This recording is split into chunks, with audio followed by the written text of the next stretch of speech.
जय मां भगवती। हिंदू धर्म में नवरात्रि का विशेष महत्व होता है। साल में कुल 4 बार नवरात्रि आती है, जिनमें चैत्र और शारदीय नवरात्रि का महत्व सबसे अधिक होता है।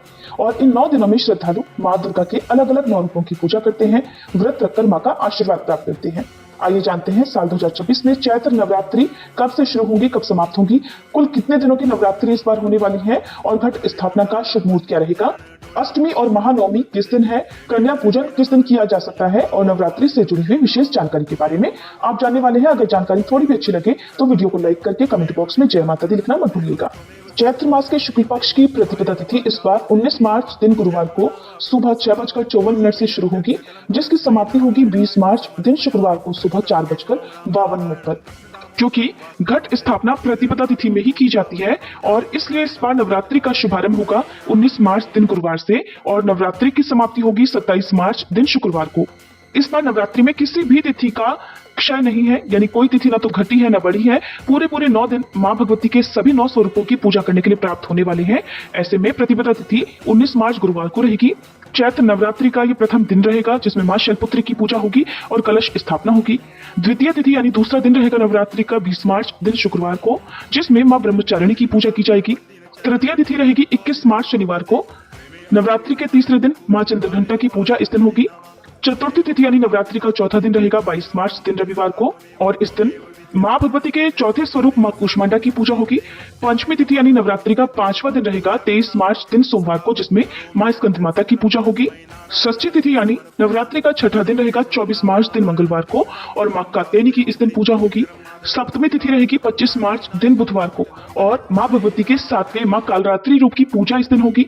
अष्टमी तिथि रहेगी यानी नवरात्रि का 8वां दिन रहेगा, जिसे महाअष्टमी के रूप में भी हम मनाते हैं। 26 मार्च दिन गुरुवार को इस दिन मां महागौरी की पूजा होगी और बहुत से लोग अष्टमी के दिन भी कन्या पूजन करते हैं। वहीं नौवीं तिथि यानी नवरात्रि का 9वां दिन और अंतिम दिन रहेगा, जिसे हम महानवमी भी कहते हैं, रामनवमी कहते हैं, 27 मार्च शुक्रवार को और इस दिन मां सिद्धिदात्री की पूजा और कन्या पूजन होगा। अब जानते हैं कलश स्थापना के शुभ मुहूर्त के बारे में। तो 19 मार्च गुरुवार को नवरात्रि के प्रथम दिन में शुभ मुहूर्त में कलश की स्थापना की जाएगी और अमावस्या तिथि बीतने के बाद ही आप कलश की स्थापना करें, जिसमें प्रातःकाल पूजा का और कलश स्थापना का शुभ मुहूर्त रहेगा सुबह 6:54 से 7:43 तक। इसमें आप कलश की स्थापना करके विधि विधान से नवरात्रि के प्रथम दिन की पूजा कर सकते हैं। सुबह यदि आप कलश की स्थापना नहीं कर पाते हैं तो फिर अभिजीत मुहूर्त में यानी दोपहर 12:10 से 12:58 के बीच में भी कलश की स्थापना कर सकते हैं। नवरात्रि के 9 दिनों के अलावा सबसे अधिक महत्व होता है महाअष्टमी और महानवमी तिथियों का। तो इस बार महाअष्टमी 26 मार्च दिन गुरुवार को रहेगी और महानवमी का पर्व 27 मार्च दिन शुक्रवार को मनाया जाएगा।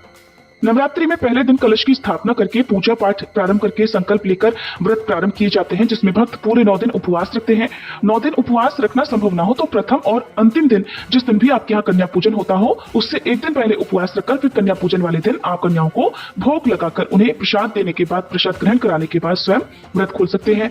अगर 9 दिनों भी उपवास रखना संभव नहीं है तो विधि विधान से 9 दिनों में मां भगवती के सभी 9 स्वरूपों का पूजन करें और कन्या पूजन भी आप बिना व्रत रखे कर सकते हैं। कलश स्थापना भी बिना व्रत रखे आप करा सकते हैं। कलश स्थापना करना संभव ना हो तो बिना कलश स्थापना के बिल्कुल सरल और साधारण तरीके से भी नवरात्रि की पूजा की जा सकती है। यदि महिलाओं को पीरियड्स आ जाए, कन्याओं को पीरियड्स आ जाए, तो इन अवस्थाओं में भी आप मां की पूजा मानसिक रूप से कर सकते हैं, व्रत भी रख सकते हैं।